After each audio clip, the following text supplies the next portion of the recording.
for improving long-term flexibility and mobility. This one nobody talks about. It might be the most important. Decreasing stress and having fun. What? I'm not giving you a secret exercise. Yes, decreasing stress and having fun.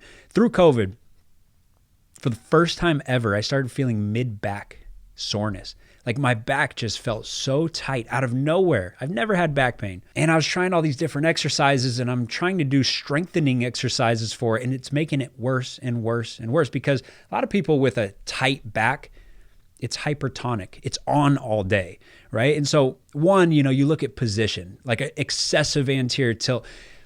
You're sending your center of mass forward, so you're constantly on the balls of your feet. So your calves are tight. Your back is tight. Your glutes are always on. They're always squeezing to hold you up so you don't fall flat on your face.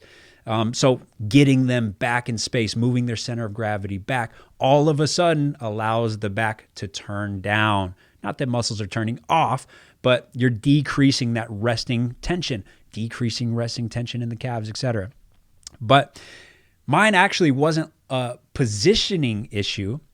My back was on all day because of two main things, but one of them was I was constantly on, go, go, go, and I was lacking social interaction because I'm just here. It's just me and my family. I'm not seeing friends. I'm not seeing as many clients as I normally would. Social isolation, which we know is really, really, really bad for humans.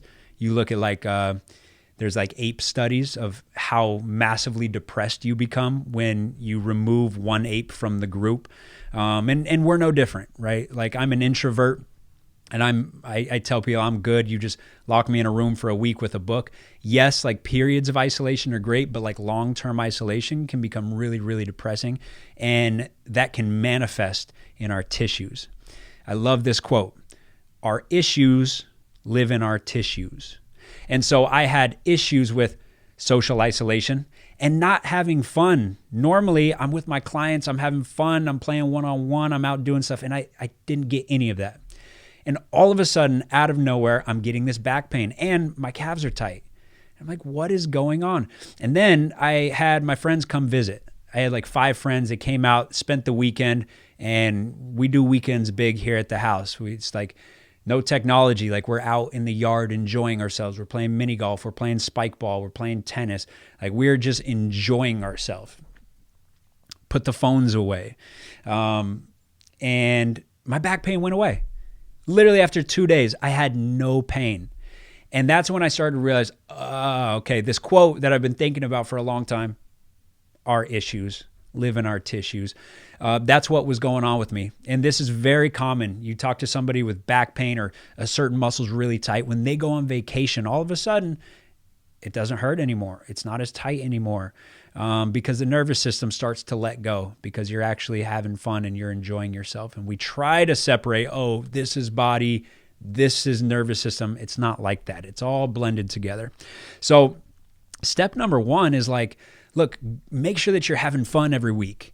I'm busy. I'm running multiple companies. I'm doing a lot, but still I need to have fun on a weekly basis, but I also need to kind of microdose some fun within my day. I think about hey, if I want to move like a kid for a really long time, I should probably structure my daily schedule like a kid. So I go, well, what was I doing in kindergarten? Well, I learned, but then I went out for recess. Well, hey, as a grown adult, I should probably have recess. And then I should probably come in and I should have a nap time. And then I should have lunchtime where I also go after lunch. We would get to go, play basketball or play soccer or whatever right after lunch. And then you go back and learn.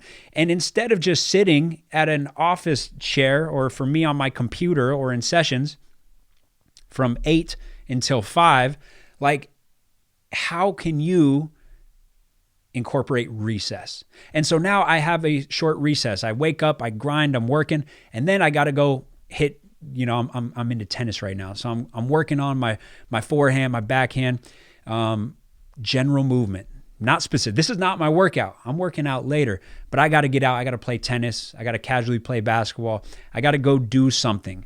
I got to learn a new skill, right? And then I come back in, and then I have nap time, which I'm too wired up to actually fall asleep. It would be awesome for my body if I could, but I can't do that.